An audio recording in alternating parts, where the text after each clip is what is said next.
একদিন না একদিন আপনার সফলতা আসবেই, যদি ওই কাজ আপনার জন্য উত্তম হয়, ওই কাজ আপনার জন্য কল্যাণকর হয়।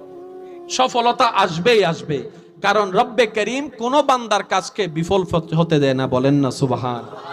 সেজন্য কখনো কোনো কাজ করতে গেলেই একদম 1 মাসে 1 বছরে 2 বছরে সফল হয়ে যাবেন এই চিন্তা কখনো করবেন না। আপনি শুধু এই নিয়ত করবেন, আল্লাহ তুমি আদেশ দিয়েছো হালাল ইনকাম করার জন্য আমি চেষ্টা করছি, বাকিটুকু তোমার ইচ্ছা। আপনি দেখবেন যে আপনার যতটুক আপনি এগোবেন না, আল্লাহর রহমত আপনাকে তার চাইতে আরো বেশি আগাই দিবে। কারণ ইন্নাল্লাহা মা'আস সাবিরিন, ধৈর্য যারাই ধরবে রব্বে করিমের রহমত তার সাথেই থাকবে, বলেন না সুবহানাল্লাহ।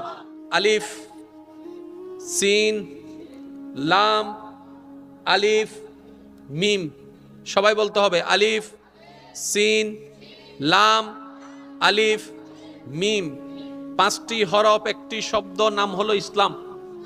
নামটা রেখেছেন আল্লাহ, শুরু করেছেন